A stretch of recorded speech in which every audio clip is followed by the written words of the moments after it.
तांत्रिक बिघाडामुळे पश्चिम रेल्वेच्या 4 AC लोकल आज नॉन AC म्हणून धावतील। त्यामुळे AC ट्रेन पास असलेल्या प्रवाशांना मोठी गैरसोय सहन करावी लागणार आहे।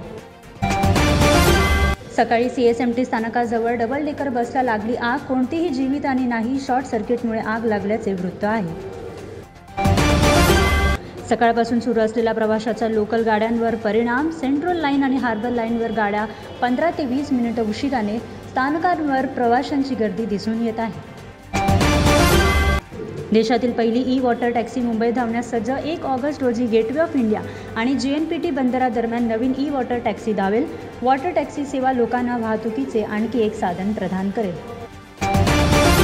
मुंबई आणि ठाण्यात काही ठिकाणी मुसळधार पावसाचा इशारा।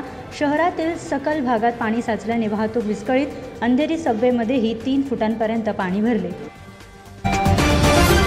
मेट्रो प्रवाशांसाठी मोठी बातमी। मेट्रो लाईन 2A आणि 7 वर 3 नवीन ट्रेन सुरू करण्यात आल्या आहेत, ज्या आता दररोज 305 फेऱ्या चालवतील आणि आता तुम्हाला दर 5 मिनिटांनी एक मेट्रो ट्रेन मिळेल। मुंबईतील स्टॉक एक्सचेंज टॉवर इमारतीला बॉम्बची धमकी मिळाली। ईमेलमध्ये म्हटले आहे की इमारतीत 4 RDX बॉम्ब ठेवण्यात आले आहेत। पोलीस सतर्क आहेत। आतापर्यंतच्या तपासात काहीही संशयास्पद आढळले नाही। मुंबई कोस्टल रोड बोगद्यात भीषण अपघात। 18 वर्षीय तरुणाने निष्काळजीपणे गाडी चालवून गर्भवती महिलेच्या मर्सिडीजला धडक दिली। तरुणाविरुद्ध गुन्हा दाखल। गणेशोत्सवात मुंबईतून कोकणात जाणाऱ्यांसाठी एक दिलासादायक बातमी। परिवहन विभाग 5000 अतिरिक्त ST बसेस चालवणार। तिकिटांच्या दरातही 50% सूट जाहीर। मुसळधार पावसामुळे वाहतूक विस्कळीत। पश्चिम द्रुतगती महामार्गावर जाम। मुंबई गोवा महामार्ग पाण्याखाली। वाहनांच्या लांब रांगांमुळे लोक त्रस्त। वसईतील चिंचोटी धबधब्यामध्ये बुडून गोरेगावमधील तरुणाचा मृत्यू। प्रतिबंधित क्षेत्रात पोहताना अपघात। अग्निशमन अधिकाऱ्याने बचाव कार्यानंतर मृतदेह बाहेर काढला।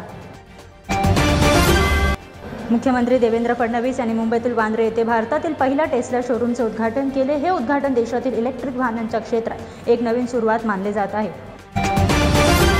ओला उबर सारख्या कंपन्यांच्या मनमानी दरांमुळे नाराज चालकांनी आज संप पुकारला। वाहतूक कोंडीमुळे प्रवाशांना त्रास झाला। या कंपन्यांसाठी काम करणाऱ्या चालकांनी दर वाढवण्याची मागणी केली। खराब हवामानामुळे मुंबई विमानतळावरील अनेक विमानांना विलंब। इंडिगोने प्रवाशांसाठी सूचना जारी केल्या। महाविकास आघाडीच्या नेत्यांचे महाराष्ट्र विधान भवनाच्या पायऱ्यांवर निदर्शने। लाडकी बहीण योजनेत सरकारचा महिलांचा विश्वासघात केल्याचा आरोप। कसारा रेल्वे स्थानकावर TCनी 7 वर्षांच्या मुलीचा विनयभंग केला। पीडितेच्या आईने रेल्वे प्रशासनाकडे तक्रार केली। TC रमेश कुमार शर्मा यांच्या विरोधात विनयभंगाचा गुन्हा दाखल।